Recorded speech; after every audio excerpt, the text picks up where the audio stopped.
నమస్తే, నేను మీ ప్రశాంత్.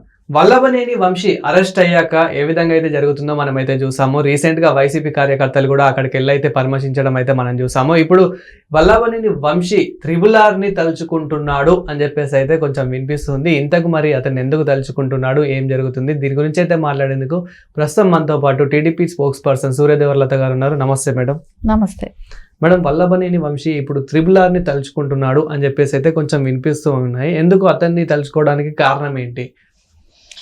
త్రిబుల్-ఆర్ గారిని తలుచుకోవటానికి అని అంటే వీళ్ళు గతంలో ఏం చేశారు అరాచకాలు ఇప్పుడు చేసిన వాళ్ళకేగా తెలుస్తాయి. ఇప్పుడు ఆయన ఏం చేశాడు అంటే ఆయన్ని 3rd డిగ్రీ ఇప్పించడం కానివ్వండి, ఆయన్ని చంపాలనే ప్రయత్నం చేయటమే కానివ్వండి, ఇవన్నీ చేశారు. ఆయన్ని అరెస్ట్ చేసిన దగ్గర నుంచి ఆయన్ని కోర్టుకి సబ్మిట్ చేసే వరకు రకరకాల నాటకీయంగా చేశారు. అంటే ఎక్కడ ఎప్పుడు తీసుకెళ్తున్నారు, ఆయన ఎక్కడెక్కడ తిప్పుతున్నారు, ఏమీ కూడా అర్థం కాని పరిస్థితిలో చేశారు. కోర్టు కన్నా ముందు కూడా వీళ్ళు ఆయన్ని 3rd డిగ్రీ ఉపయోగించడం కానివ్వండి, ఇవన్నీ జరిగాయి. సరే, అది కూడా కాకుండా మెడికల్ సర్టిఫికేట్లు కూడా ఆయన హెల్త్ సహకరించకపోయినా కూడా వాళ్ళకి కావాల్సిన ఫేక్ సర్టిఫికేట్లన్నీ తెప్పించుకోగలిగారు. ప్రభావతిని ఇన్ఫ్లుయెన్స్ చేశారు, డాక్టర్ ప్రభావతిని. వాళ్ళకి కావాల్సినట్టు మెడికల్ సర్టిఫికేట్స్ కూడా వాళ్ళు చేసుకోవటం జరిగింది. కానీ ఈ రోజున వంశీకి ఈరోజు ముందస్తు బెయిల్కి వెళ్ళాడు. సో బెయిల్ క్యాన్సిల్ అయింది. పోలీసులు ఏమో కస్టడీకి కోరుతున్నారు. సో వాళ్ళకి వాళ్ళ దీనికి వెళ్ళిన తర్వాత ఈయన నిజాలు చెప్పాల్సింది ఉంటుంది.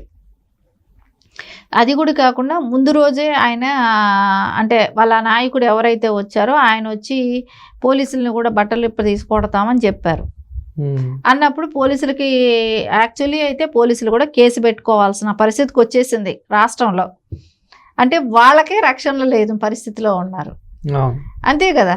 అసలు మహిళలు ఉంటారు పోలీస్ డిపార్ట్మెంట్లో, మహిళలు కూడా ఉంటారు కదా. సో వాళ్ళ ఆ రకంగా మాట్లాడటం ఎంతవరకు కరెక్ట్?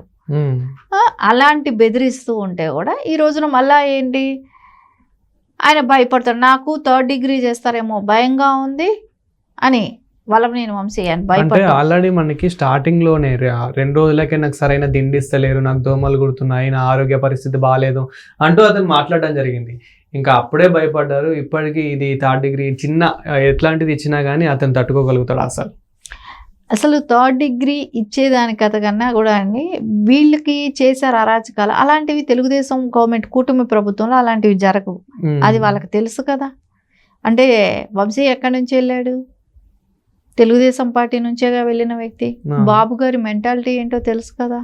అంటే వీళ్ళు ఏంటంటే దుర్మార్గంగా ఆలోచించడం ఏంటంటే ప్రజల్లోకి ఇట్లా తీసుకెళ్దాం, ప్రజల్ని ఈ రకంగా మెప్పిద్దాం అంటే కొట్టించాలనుకుంటే ఆయన పెద్ద విషయమా? ఎన్ని రోజులు పడుతుంది కొట్టించాలి? నిజంగా ఆయన్ని 3rd డిగ్రీ ఆయన మీద ఉపయోగించాలి అని అనుకుంటే ఎన్ని రోజులు పని చెప్పండి. ఈయన నుంచి హైదరాబాద్ నుంచి అమరావతి వెళ్ళి ఆంధ్ర వెళ్ళే లోపలే జరగదా?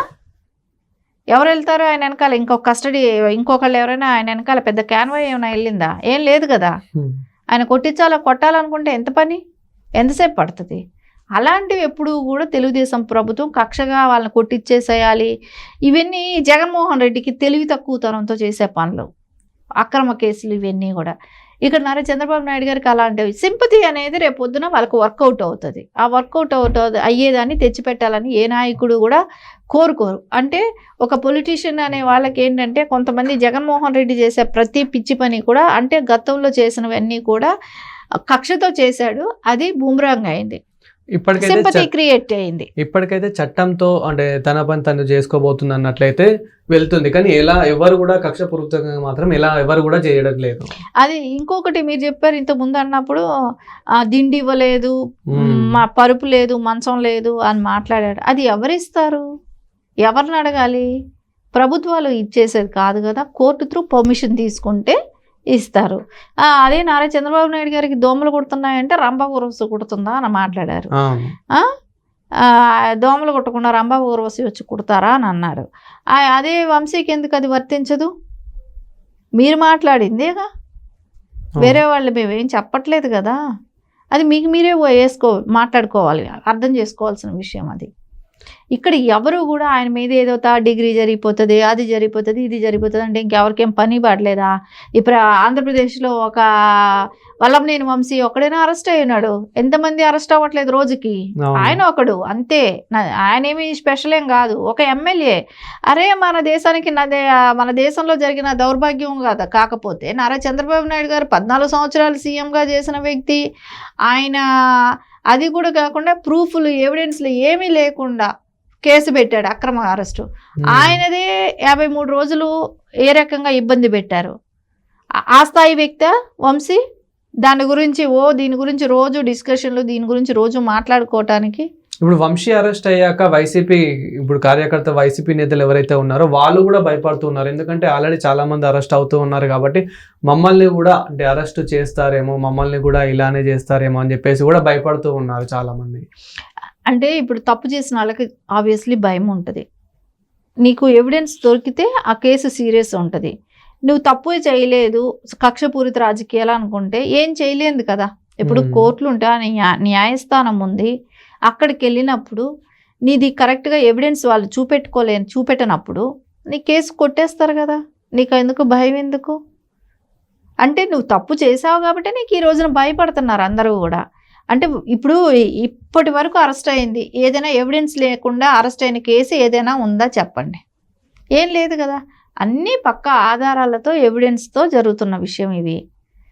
దీన్ని కూడా మళ్ళీ మసిపూసి మారేడుకాయ చేసినట్టు దీన్ని కూడా మళ్ళీ ఆయన ఏదో చంటి పిల్లాడిలాగా భయపడుతున్నాను అని అనడానికి మీరు చేసింది గతంలో మీకు గుర్తులేదా? మీరు చేసిన దారుణాలు ఎప్పుడూ కూడా కూటమి ప్రభుత్వంలో జరగదు. మీరేమంటే RRR గారికి మీరు అది ఆ రకంగా చేశారు కాబట్టి, ఆయన మ్యాన్ హ్యాండ్లింగ్ చేశారు కాబట్టి మీరు భయపడుతున్నారు. కానీ ఇక్కడ అట్లాంటివి ఏమీ జరగవు. ఇది నీకు ఏదైతే లీగల్గా ఉంటుందో, ఏదైతే సాక్ష్యాధారాలు ఉంటాయో, ఏదైతే వీళ్ళు వాంగ్మూలం ఇస్తారో దాన్ని బట్టి నడుస్తుంది ఇక్కడ. అంతేగాని కక్షపూరితంగా చేసేస్తున్నారు, నన్నేదో చంపేస్తున్నారు, నన్నేదో ఇది చేసేస్తున్నారు అంటే నువ్వెవరు? ఎంతో మంది ఖైదీలు అరెస్ట్ అవుతున్నారు ఒక రోజుకి, వాళ్ళలో నువ్వొక్కడు. అంతేగాని నీకు స్పెషల్ ట్రీట్మెంట్ ఏం కావాలి, ఏమిస్తారు? అట్లా అంత నువ్వు స్పెషల్ ట్రీట్మెంట్ ఏదైనా కావాలనుకుంటే, నన్ను బాగా నాకు చాలా సౌకర్యాలు ఉండాలి నేను జైల్లో ఉంటే కూడా అని అనుకుంటే కోర్టుని మీరు వెళ్ళాలి. కోర్టుకి వెళ్తే కోర్టు ఇచ్చిన పర్మిషన్స్తో మీకు అన్ని రకాల వసతులు కల్పిస్తారు. ఇప్పుడు నెక్స్ట్ అరెస్ట్ అయ్యేది కొడాలి నాని అని చెప్పేసి అయితే కొంచెం బాగా వినిపిస్తున్న పేరు ఇది. ఎందుకంటే మనం ఒక్కొక్కరు అరెస్ట్ కావడం చూస్తున్నాము. నెక్స్ట్ అరెస్ట్ అయ్యేది మాత్రం కొడాలి నానే అని చెప్పేసి ఫిక్స్ అయిపోతూ ఉన్నారు జనాలు. అంతే ఉన్నాయి కదా కేసులు ఆయన మీద కూడా. ఇప్పుడు 3 కాకపోతే 30 పెట్టుకోండి అని చెప్పేసి కూడా మాట్లాడారు. ఇప్పుడు తెగించిన వాడికి ఏంటి చెప్పు? తెగించిన వాళ్ళతో ఎవరైనా మాట్లాడగలుగుతారా? ఎవరైనా ఇచ్చేవారు? ఆయన తెగించేశాడు. నాకు ఒక్క కేసైనా అంతే, 30 కేసులైనా అంతే అనే రకంలో 3 కాకపోతే 30 పెట్టుకోండి అని మాట్లాడుతున్నాడు. సరే, వన్స్ సరైన కేసులో తగులుకున్నారనుకోండి, జీవితం అనేది అక్కడికే ఎండ్ లాగా అయిపోతుంది. ఎందుకంటే కేసులు ఏదైనా ఎవిడెన్స్ ఉన్న కేసులనే ఇక్కడ కూడా కక్షపూరితంగా ఉండదు. అన్ని ఏదైతే సాక్ష్యాధారాలు పకడ్బందీగా ఉన్నట్టువే పెడతారు. వాటివి ఆల్రెడీ నడుస్తున్నాయి కదా ఆయన మీద. మద్యం గోడౌన్లు బలవంతం ఖాళీ చేయించడమే కానివ్వండి, టిట్కో కానివ్వండి, వాలంటీర్ని బలవంతంగా రాజీనామాలు చేయించడమే కానివ్వండి, సన్నబియ్యం కానివ్వండి, ఇవన్నీ జరుగుతూనే ఉన్నాయి కదా. సో ఇవన్నీ ఇప్పుడు జరగనివి అయితే మనం ఇది అనుకుంటాం, అన్నీ చేసినవే. ఇప్పుడు రేపొద్దున అవన్నీ నడుస్తాయి.